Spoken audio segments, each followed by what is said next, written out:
मोदकं सदा विमुक्तिसाधकं मुदाकरात्तमोदकं सदा विमुक्तिसाधकं कलाधरावतंसकं विलासि लोकरक्षकं कलाधरावतंसकं विलासि लोकरक्षकं अनायकैकनायकं विनाशिते भदैत्यकं अनायकैकनायकं विनाशिते भदैत्यकं नताशुभाशुनाशकं नमामि तं विनायकं मुदाकरात्तमोदकं सदा विमुक्तिसाधकं मुदाकरात्तमोदकं सदा विमुक्तिसाधकं नमामि तं विनायकं नमामि तं विनायकं नमामि तं विनायकम्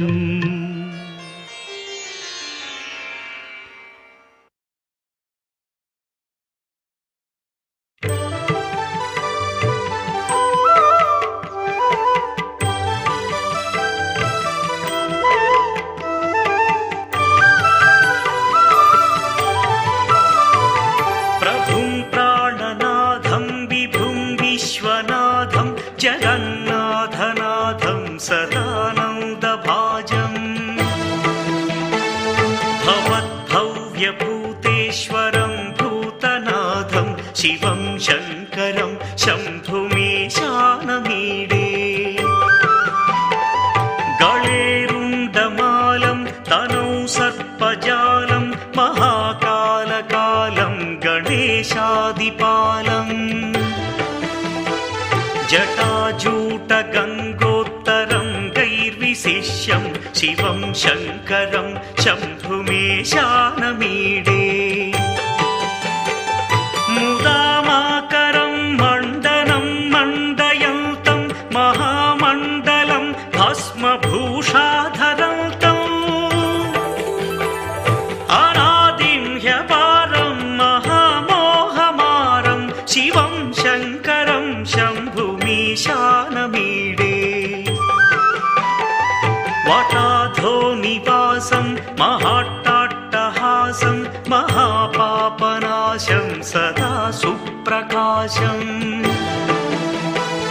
गिरीशं गणेशं सुरेशं महेशं शिवं शङ्करं शम्भुमीशानमीडे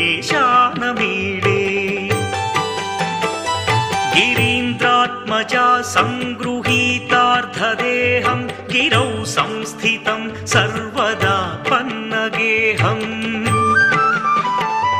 परब्रह्म ब्रह्मादिभिर्वन्द्यमानं शिवं शङ्करं शम्भुमीशानमीडे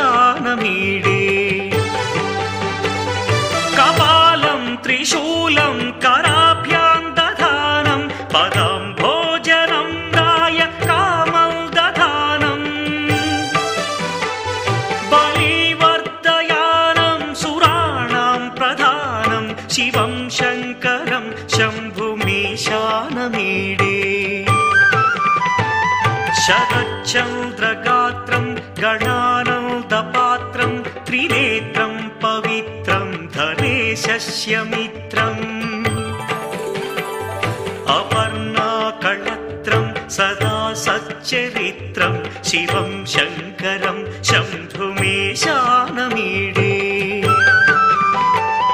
हरं सर्पहारं चिताभूविहारं भवं वेदसारं सदा निर्विकारम् श्मशाने वसन्तं मनोजं दहन्तं शिवं शङ्करं शम्भुमीशानमीडे स्वयं यः प्रभाते नरशूलपाणे पठे स्तोत्ररत्नं त्विह प्राप्य रत्नम् सुपुत्रं सुधान्यं सुमित्रं कळत्रं विचित्र